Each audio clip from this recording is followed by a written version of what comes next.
আমাদের একমাত্র সীমাবদ্ধতা হল নিজের প্রতি অবিশ্বাস। যখন কেউ বলে আপনি পারবেন না, তখন নিজের উপর বিশ্বাস রাখুন। বিশ্বাসই আপনাকে শক্তিশালী করে এবং অসম্ভবকে সম্ভব করে তোলে। চলুন এমনি এক গল্প শুরু করি আজকে।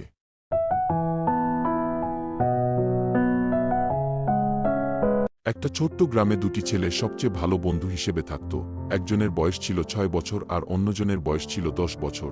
তারা একসাথে খেলত, খাইত, কিন্তু তারা সত্যিই দল হিসেবে বাকি সবকিছুই করত। একদিন বিকেলে তারা গ্রাম থেকে বেরিয়ে গেল, খেলছিল আর একে অপরের পিছনে ধাওয়া করছিল। তুমি আমাকে ধরতে পারবে না, বড় ছেলেটি ঠাট্টা করছিল সামনের দিকে দৌড়াতে দৌড়াতে।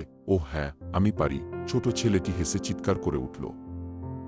তারা দৌড়ানোর সময় বড় ছেলেটি কিছু ঝোপের আড়ালে লুকিয়ে থাকা একটি গভীর কূপ লক্ষ্য করেনি। থামার আগেই তার পা পিছলে গেল এবং সে সোজা কূপে পড়ে গেল। সাহায্য করো, আমি সাঁতার কাটতে পারি না, সে জলে ঝাঁপ দিতে দিতে চিৎকার করে উঠল। ছোট ছেলেটি ধারে দাঁড়িয়েছিল। তার সবচেয়ে ভালো বন্ধুটি হাঁপাতে হাঁপাতে চিৎকার করে উঠল। তার চোখ ভয়ে ভরা। সে চারপাশে তাকিয়ে দেখল, কিন্তু গ্রাম অনেক দূরে, সাহায্যের জন্য কেউ ছিল না। তারপর তার চোখ একটা বালতির উপর পড়ল, যার সাথে দড়ি বাঁধা ছিল। 1 সেকেন্ডও নষ্ট না করে সে বালতিটা ধরে কুয়ার মধ্যে ছুঁড়ে দিল। চেঁচিয়ে বলল, বড় ছেলেটা বালতিটা শক্ত করে ধরল।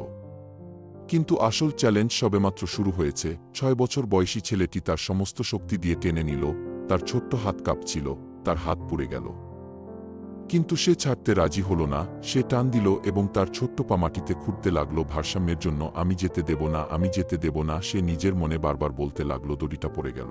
তার কপাল বেয়ে একটু ঘাম ঝরতে লাগলো, তার হৃৎপিণ্ড ঢোলের মতো ধুকধুক করতে লাগলো, কিন্তু শেষ টান দিয়ে সে থামেনি। সে তার বন্ধুকে কুয়ো থেকে টেনে বের করল। দুই ছেলেই হাঁপাতে হাঁপাতে মাটিতে লুটিয়ে পড়ল। তারপর তারা একে অপরের দিকে তাকিয়ে কান্নায় ভেঙে পড়ল। তারা একে অপরকে শক্ত করে জড়িয়ে ধরল। বিশ্বাস করতে পারল না যে কি ঘটেছে। তুমি আমাকে বাঁচিয়েছ। বড় ছেলেটি ফিসফিস করে বলল, অবশ্যই আমি করেছি। তুমি চলে গেলে আমি আর কার সাথে খেলব? ছোট ছেলেটি মজা করে চোখের পানি মুছতে লাগল। তারা সেখানে বসে রইল, কিছুটা কাঁপছিল, কিছুটা স্বস্তির ভয়ে।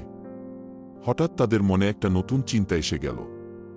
ওহ না, বড় ছেলেটি বলল, যদি আমাদের বাবা মা জানতে পারে যে আমাদের জীবন আমাদের তিরস্কার পাবে। তারা দ্বিধাগ্রস্ত হল, কিন্তু শেষ পর্যন্ত তারা জানত যে গ্রামে পৌঁছানোর পর তাদের সত্য বলতে হবে। তারা উত্তেজিতভাবে তাদের পরিবারের কাছে ছুটে গেল। তারা যা ঘটেছে তা ব্যাখ্যা করল, কিন্তু গর্বিত হওয়ার পরিবর্তে গ্রামবাসীরা হা হা করে হেসে উঠল। 6 বছর বয়সী ছেলে 10 বছর বয়সী ছেলেকে কুয়ো থেকে টেনে বের করল। এটা অসম্ভব। এক বালতি পানিও ঠিকমতো তুলে নাই, বরং তোমরা দুজনে আবার গল্প বানাচ্ছ। ছেলেদের মন ভেঙে গেল।